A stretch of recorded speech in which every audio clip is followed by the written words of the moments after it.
Hello everybody, power electronics কম্পোনেন্টসের এই এপিসোডে আমরা ট্রায়াক অ্যান্ড ডায়াক এদের সম্বন্ধে আলোচনাটাকে সীমাবদ্ধ রাখব। তো আমরা এই ট্রায়াক এবং ডায়াক সম্বন্ধে বুঝতে গেলে যে বিষয়গুলো আমাদের জানতে হবে সেগুলো হচ্ছে সিম্বল, কনস্ট্রাকশন, এর বায়াসিং, ওয়ার্কিং অর্থাৎ এর মধ্যে দিয়ে কীভাবে কারেন্ট ফ্লো করে, ভিআই ক্যারেক্টারিস্টিক্স এবং অ্যাপ্লিকেশনস।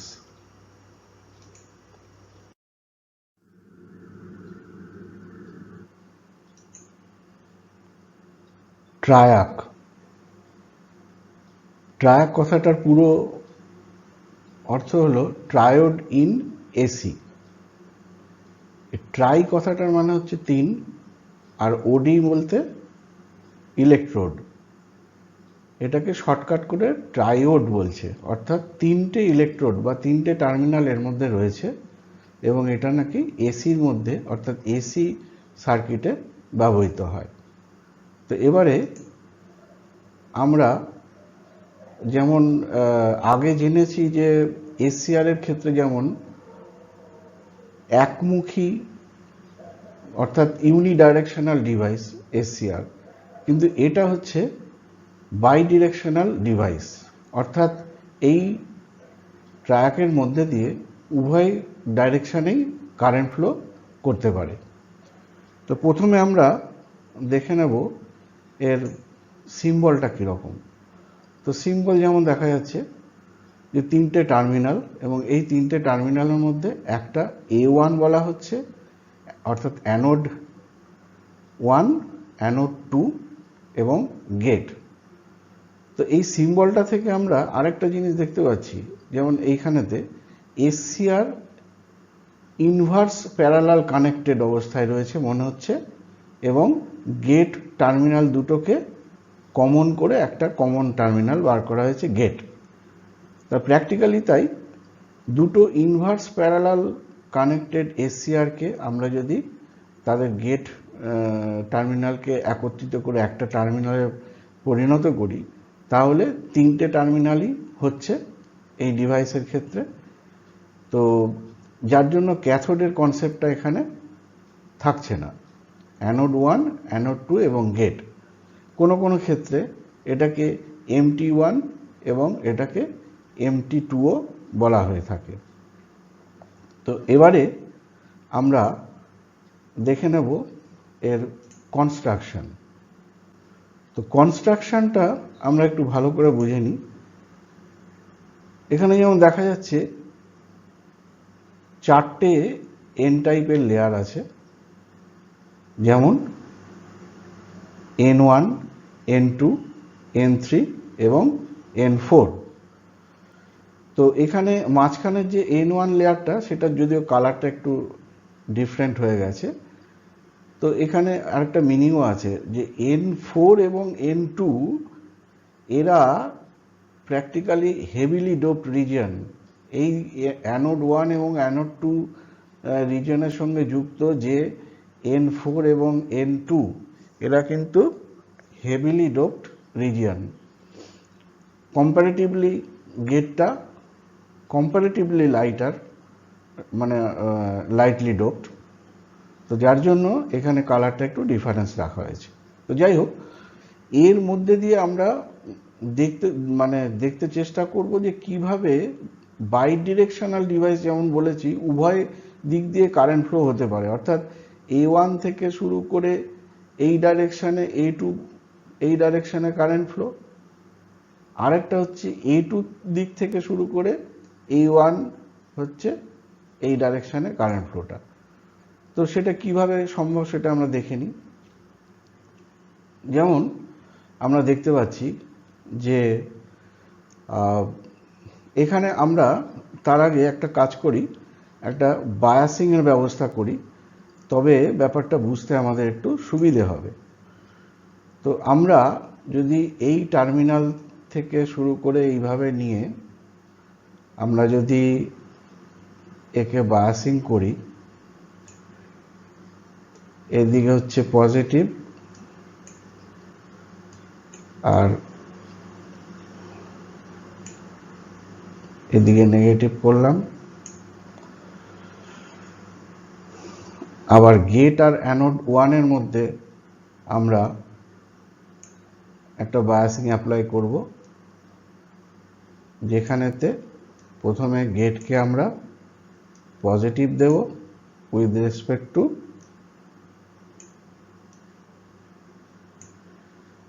Respect to A1। তো যেমন দেখতে পাচ্ছি যে A1 এ আমরা যদি নেগেটিভ দিই সাপ্লাইয়ের, এই যে সাপ্লাইটা দেখা যাচ্ছে, এই ভি সাপ্লাইয়ের পজিটিভটা হচ্ছে A2 তে, তাহলে অবভিয়াসলি আমরা দেখতে পাচ্ছি যে এই যে জাংশনটা, কোন জাংশনটা না এই P1 N1 জাংশনটা ফরওয়ার্ড বায়াস পাবে, কারণ পজিটিভটা এইদিকে অ্যাপ্লাইড হয়েছে। সিমিলারলি নেগেটিভটা যেহেতু A1 টার্মিনালে যুক্ত আছে, তো ন্যাচারালি এই N2 P2 জাংশনটাও আমাদের ফরওয়ার্ড বায়াস হচ্ছে, কিন্তু মাঝখানে N1 P2 জাংশনটা রিভার্স বায়াস, কোনো বায়াসিং পাচ্ছে না। তো এই অবস্থায় আমরা যদি এখানে গেট এবং A1 এর মধ্যে গেটে একটা পাওয়ার সাপ্লাই দিই, যেখানে পজিটিভটা অ্যাপ্লাই করেছি গেটে এবং নেগেটিভটা A1 এ, তাহলে সেক্ষেত্রে কি হবে না আলটিমেটলি আমরা দেখতে পাবো যে এই P1 N1 P2 N2 হয়ে কারেন্ট ফ্লো করবে, অর্থাৎ এই ডাইরেকশানে, ওপর থেকে নিচে এই ডাইরেকশানে কারেন্ট ফ্লোটা হবে। এবং এই কারেন্ট ফ্লোটা হওয়ার জন্য গেটে আমরা পজিটিভ এবং নেগেটিভ যাই দিই না কেন, দুটো কারণের জন্যই আমাদের এই একই ডাইরেকশানে কারেন্ট ফ্লো হবে। তো এখানে আমরা যেমন দেখতে পাচ্ছি যে কটা জাংশন আমরা পাচ্ছি, P1 N1 এর একটা জাংশন, N1 P2 একটা জাংশন এবং P2 N2 একটা জাংশন। তো বলা বাহুল্য এখানে N4টা কিন্তু কোনো কার্যকরী ভূমিকা এর থাকছে না এই ক্ষেত্রে। তো এবারে আমরা দেখে নিই, তো গেটে আমরা যদি পজিটিভ ভোল্টেজ এরমভাবে দিই, তাহলে গেটের যে কারেন্টটা এইভাবে ফ্লো করবে, কারণ এইদিকে পজিটিভ আছে এদিকে নেগেটিভ, তো ন্যাচারালি এখানে কারেন্টটা এইভাবে ফ্লো করবে। তো এইভাবে কারেন্টটা ফ্লো করার ফলে কি হবে না ইলেকট্রনের মুভমেন্টটা উল্টো দিকে হবে। আমরা জানি কারেন্ট ফ্লো যেদিকে হয় ইলেকট্রনের মুভমেন্টটা তার উল্টো দিকে হয়। তো ন্যাচারালি এই N2 থেকে প্রচুর পরিমাণে ইলেকট্রন নির্গত হবে এবং হয়ে আলটিমেটলি এই P2 এই জাংশনের কাছে প্রচুর পরিমাণ ইলেকট্রন জমা হবে এবং P2 মাইনরিটি চার্জ ক্যারিয়ার যেহেতু ইলেকট্রন, তার সঙ্গে এই ইলেকট্রন যুক্ত হয়ে এখানে একটা প্রচুর ইলেকট্রনের একটা ক্লাউড সৃষ্টি করবে এবং হিট জেনারেট করবে এবং আলটিমেটলি এর ব্যারিয়ার পোটেনশিয়ালটা ক্রস করে N1 এর দিকে চলে যাবে। তো এইভাবে আমরা দেখতে পাচ্ছি N1 P2 জাংশনটা ফরওয়ার্ড বায়াস হয়ে গেল। তাহলে আলটিমেটলি যে N1 P2 এই জাংশনটা আগে রিভার্স বায়াস ছিল বলে কন্ডাকশন হচ্ছিল না, কিন্তু এখানে দেখতে পাচ্ছি যে এই গেটে একটা পজিটিভ পোটেনশিয়াল দেওয়ার ফলে আলটিমেটলি কারেন্ট যেটা P1 N1 P2 N2 হয়ে ফ্লো করে গেল আর ইলেকট্রনটা উল্টো দিকে ফ্লো করলো। তো যাই হোক, এবার আমরা দেখব যে গেটে আমরা যদি বায়াসিংটাকে চেঞ্জ করে দিই, তো গেটের বায়াসিংটাকে চেঞ্জ করার জন্য আমাদের কি করতে হবে না এখানে আমরা বায়াসিংটাকে জাস্ট চেঞ্জ করে দেব।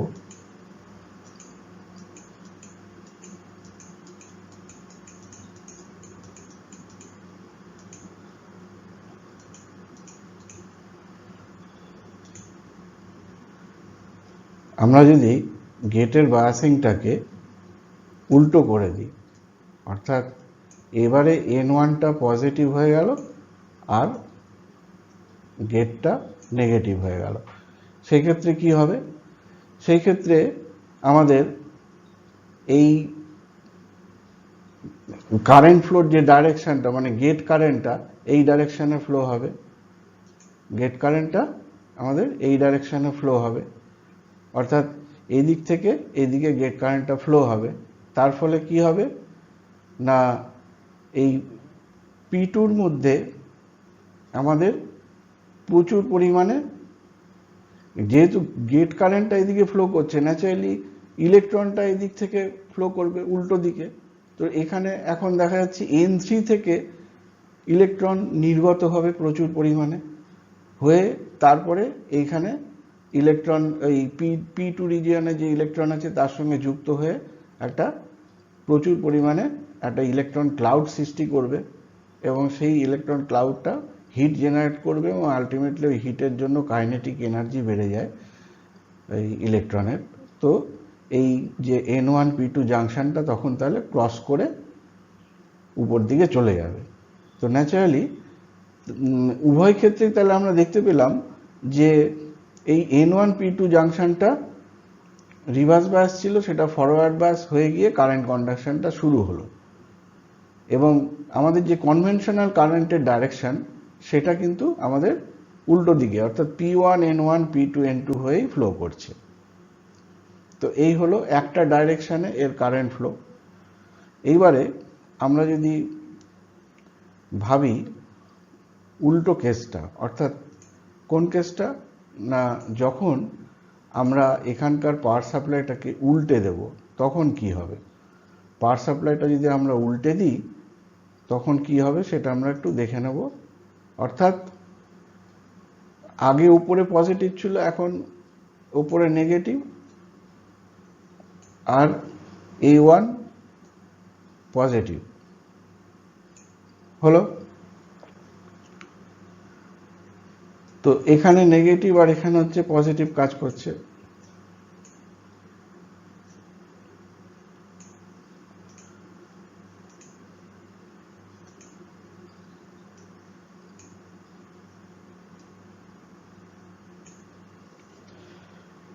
তো এই অবস্থায় আমরা দেখতে পাবো যে কারেন্ট ফ্লোর যে ডাইরেকশনটা সেটা যেহেতু এখানে আমরা চেঞ্জ করে দিলাম, অর্থাৎ ভোল্টেজ সাপ্লাইটাকে উল্টে দিলাম, তাহলে কি হবে N2 এই যে রিজিয়নটা এখানে A1 এর সঙ্গে কানেক্টেড, এ হয়ে গেল পজিটিভ, আর এইদিকে P1 যেটা কানেক্টেড রয়েছে সেটা নেগেটিভ সাপ্লাই পাচ্ছে। তাহলে অবভিয়াসলি দেখতে পাচ্ছি যে এখানে যেহেতু নেগেটিভ আমরা পাচ্ছি, কোন জায়গাটা না এইদিকে পাচ্ছি নেগেটিভ আর এদিকে পাচ্ছি পজিটিভ।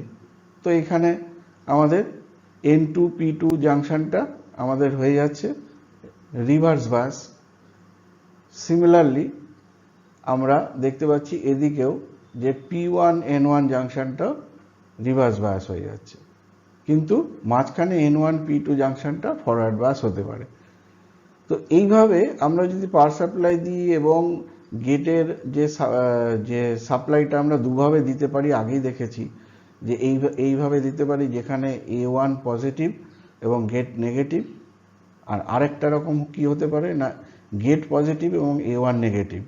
তো এইরকম দুরকমভাবে আমরা যদি গেটে আমরা বায়াসিং করি তাহলে দুটো ক্ষেত্রেই কারেন্ট ফ্লোর যে ডাইরেকশনটা সেটা হবে এই P2N2 P1N4 হয়ে, অর্থাৎ নিচের দিক থেকে উপরের দিকে। আগের কারেন্টের ডাইরেকশনটা ওপর থেকে নিচের দিকে ছিল, এখন কারেন্টের যে ডাইরেকশনটা সেটা নিচের থেকে ওপর দিকে আসবে। অর্থাৎ এই ক্ষেত্রে আবার N2-র তেমন কোনো ভূমিকা থাকছে না। তো এইভাবে দেখা যাবে যে ওই একই টেকনিকে আগে যেমন বর্ণনা করেছি সেইভাবে এই যে দুটো রিভার্স বায়াস জাংশন সেটা ফরওয়ার্ড বায়াস হবে গেটে যদি আমরা এখানে পজিটিভ ভোল্টেজ দিই উইথ রেসপেক্ট টু A1 অথবা নেগেটিভ ভোল্টেজ দিই উইথ রেসপেক্ট টু A1। দুটো ক্ষেত্রেই দেখা যাবে ওই অনেকটা একই রকম টেকনিকের মাধ্যমে কারেন্ট ফ্লো হবে, বাট কারেন্ট ফ্লোর ডাইরেকশনটা আমাদের এবারে উল্টো হবে, অর্থাৎ P2N1 P1 হয়ে এইভাবে কারেন্ট ফ্লো হবে। তো এই হলো এর অপারেশনটা। তো এর এবারে আমরা দেখব যে ইকুইভ্যালেন্ট সার্কিটটা কি হতে পারে। তো ইকুইভ্যালেন্ট সার্কিটের ক্ষেত্রে আমরা যেমন দেখতে পাচ্ছি যে দুটো SCR back to back connected বা ইনভার্স প্যারালালি কানেক্টেড দুটো এসসিআর এবং তাদের গেট টার্মিনাল দুটোকে একসঙ্গে করে কমন একটা টার্মিনাল বার করা হয়েছে। তো এইভাবে আমরা with the help of symbol equivalent circuit draw করলে পরে বুঝতেও আমাদের সুবিধে হবে এবং এখান থেকে বুঝতে পারা যাচ্ছে যে আমরা যেমনভাবেই এখানে বায়াসিং করি না কেন, যে বায়াসিংটা এদিকে দেখিয়েছি, তো সেই ক্ষেত্রে উভয় ক্ষেত্রেই আমাদের কারেন্ট ফ্লোটা আমরা পেতে পারি, যার জন্য একে বাই ডিরেকশনাল ডিভাইস বলছে। তো এবারে আমরা এর ভিআই ক্যারেক্টারিস্টিক্সটা একটু দেখে নেব কীরকম। তো ভিআই ক্যারেক্টারিস্টিক্সটা যেমন এখানে আমরা দেখতে পাচ্ছি যে এই যে বিভিও অর্থাৎ ব্রেক ওভার ভোল্টেজ, যেমন এসসিআর এর ক্ষেত্রে বলেছিলাম যে একটা এসসিআর এর অ্যাক্রসে আমরা ভোল্টেজ বাড়াতে বাড়াতে একটা সময় আসবে যে সময়টায় ব্রেকডাউন ঘটবে এবং ডিভাইসটা অন হয়ে যাবে। তো সেই সময়তে যে ভোল্টেজটা, যে ভোল্টেজে ব্রেকডাউনটা হলো সেই ভোল্টেজটাকে বলা হচ্ছে ভিবিও, এবং যেই ব্রেকডাউন ঘটনাটা ঘটলো সঙ্গে সঙ্গে এই অ্যাক্রস দ্য ডিভাইস এর যে রেজিস্ট্যান্সটা সেটা ড্রপ করে যাবে, অর্থাৎ আলটিমেটলি ভিবিওর যে ভ্যালুটা সেটা এইখান থেকে কমে এই রকম পজিশনে আসবে, যার জন্য এখানে ডটেড লাইন দিয়ে দেখানো হয়েছে যে কারেন্ট ফ্লোটা। ঠিক আছে, তো এই যে ব্যাপারটা অর্থাৎ ভিবিওর যে ব্যাপারটা সেটাকে কিন্তু আমরা অপেক্ষাকৃত কম ভোল্টেজ অ্যাপ্লাই করে আমরা গেটকে ফায়ারিং বা অন করতে পারি। তো সেইটার জন্য আমরা এখানে যেমন দেখানো হয়েছে IG3, IG2, IG1, IG3 greater than IG2,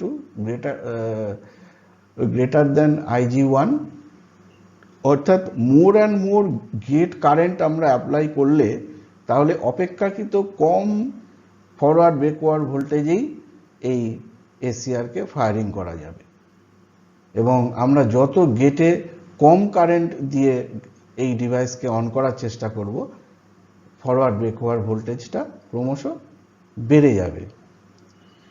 তো ঠিক একই রকম ঘটনা ঘটবে উল্টো ক্ষেত্রে, অর্থাৎ আমরা যখন বায়াসিংটাকে চেঞ্জ করে দিচ্ছি তখন দেখা যাবে যে এসসিআরটা অন হবে তার ক্ষেত্রেও একই রকমের ফেনোমেনা দেখা যাবে। সুতরাং একই জিনিস আমরা দেখতে পাচ্ছি যে আমরা যত বেশি গেট কারেন্টকে আমরা ব্যবহার করব তত কি হবে না ফরওয়ার্ড ব্রেকওভার ভোল্টেজটার মানটা আমরা দেখতে পাচ্ছি বেড়ে যাবে। তো এইভাবে উল্টো কেস হচ্ছে, অর্থাৎ আমরা যত বেশি মোর অ্যান্ড মোর কারেন্ট দিয়ে ড্রাইভ করব তত কম ভোল্টেজেতেই ডিভাইসটা ফায়ারিং হবে। এই হচ্ছে আমাদের ভিআই ক্যারেক্টারিস্টিক্স অফ ট্রায়াক। তো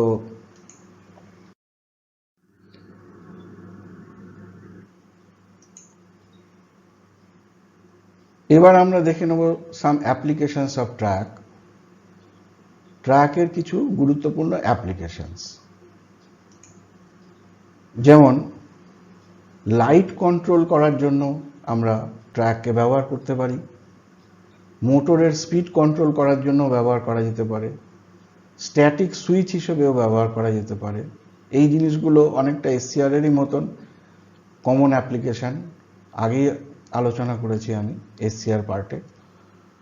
তো তারপরে পাওয়ার কন্ট্রোল করতে পারে এবং ফেজ কন্ট্রোল করতে পারে। এছাড়াও আরও অনেক এর অ্যাপ্লিকেশানস আছে, তো মূলত যে মুখ্য যে অ্যাপ্লিকেশানসগুলো সেগুলো এখানে বললাম।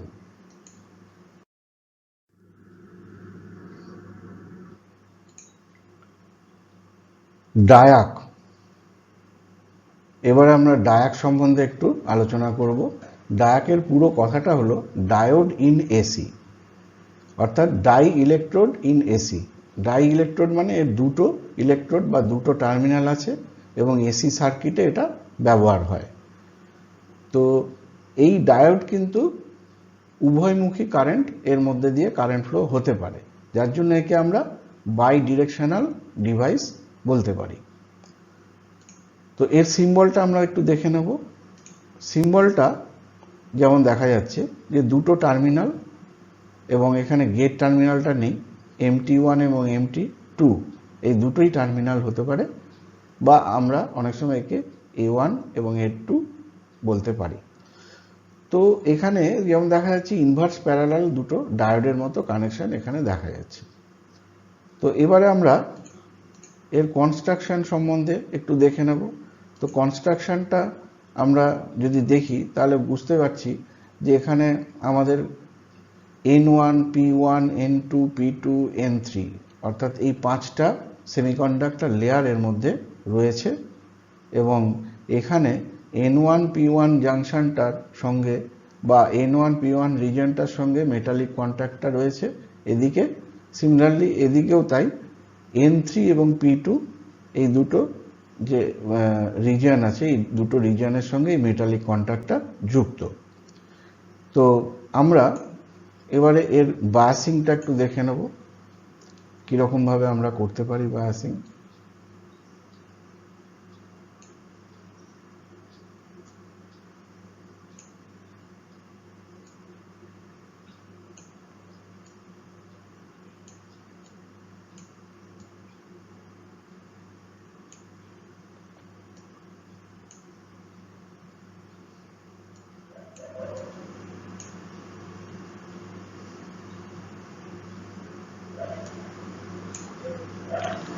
আমরা দেখতে পাচ্ছি যে পজিটিভ সাপ্লাইটা P1 এ কানেক্টেড, যার ফলে এই যে P1 N2 জাংশনটা এটা ফরওয়ার্ড বায়াস পাচ্ছে। আবার এদিকে নেগেটিভ যুক্ত আছে এই N3 এর সঙ্গে, ন্যাচারালি এই P2 N2 যে জাংশনটা এটা আমরা দেখতে পাচ্ছি ফরওয়ার্ড বায়াস আছে।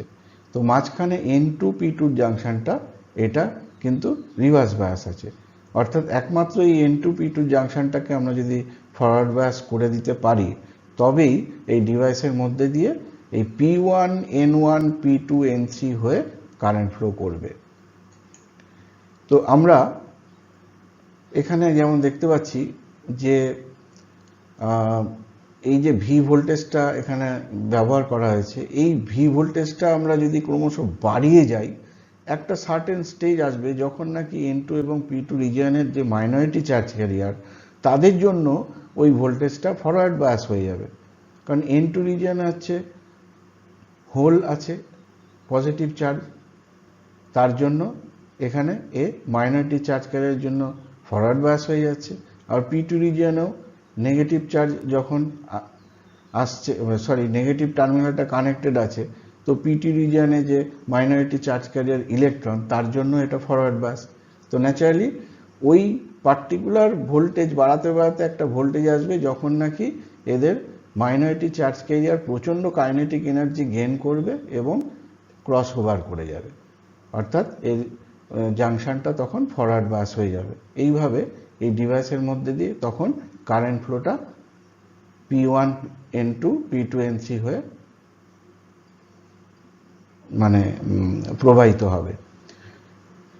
ঠিক সিমিলারলি আমরা যদি এর সাপ্লাইটাকে উল্টে দিলে পরে ওই একই রকমভাবে জাংশনস দুটো জাংশন ওখানে ফরওয়ার্ড বায়াস হবে, একটা জাংশন রিভার্স বায়াস হবে, এবং সেই মাইনরিটি চার্জ ক্যারিয়ারের জন্য একটা পার্টিকুলার ভোল্টেজে গিয়ে ব্রেকডাউন ঘটবে এবং সেই জাংশনটা ফরওয়ার্ড বায়াস হয়ে যাবে এবং উল্টো দিক দিয়ে তখন কারেন্ট ফ্লোটা করবে। তখন কিভাবে ফ্লো করবে না, P2 N2 P1 N1 আগে যেমন P1 N2 P2 N3 দিয়ে এই ডাইরেকশনে ফ্লো করেছিল, তখন হবে কি P2 N2 P1 N1 উল্টো ডাইরেকশনে কারেন্টটা ফ্লো হবে। তো এইভাবে একটা ডায়োগের মধ্যে দিয়ে উভয় দিক দিয়ে কারেন্ট ফ্লোটা আমরা করাতে পারি। তো এইবারে আমরা ডায়োগের যে ফরওয়ার্ড ক্যারেক্টারিস্টিক্স সেটা আমরা দেখে নেব।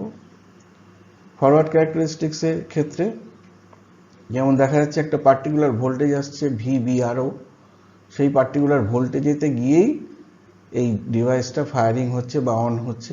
যেই অন হয়ে গেল সঙ্গে সঙ্গে এই যে আমাদের ডিভাইসের অ্যাক্রসে যে রেজিস্ট্যান্সটা কমে যাচ্ছে, যার ফলে ভোল্টেজ ড্রপটা কম হয়ে যাচ্ছে এবং এফেক্টিভ ভোল্টেজটা তখন এখান থেকে সরে এখানে চলে আসছে এবং কারেন্ট ফ্লোটা এইভাবে করছে।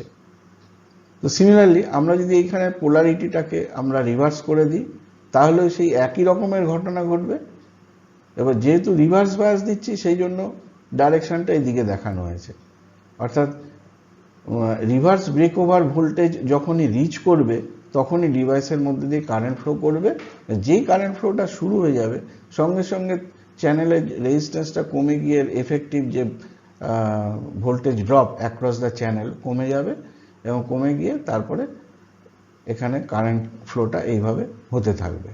তো এখানে আমরা একটা জিনিস দেখতে পাচ্ছি যে অল্প পরিমাণ এদিকে ব্রেক ওভার ভোল্টেজ যাওয়ার আগে কারেন্ট ফ্লো, এদিকেও তেমন দেখতে পাচ্ছি। এটা কি জন্য হচ্ছে না, due to minority charge carriers. Okay, তো এই হলো আমাদের ডায়াকের সম্বন্ধে মোটামুটি একটা আলোচনা।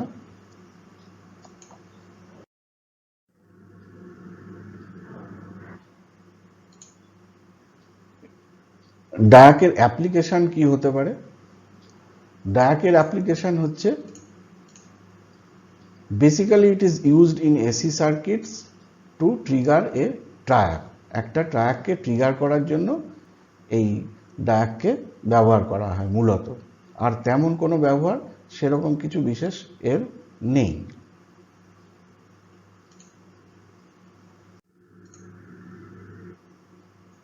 এবং এই সঙ্গে আমরা এপিসোডটা এখানে শেষ করলাম।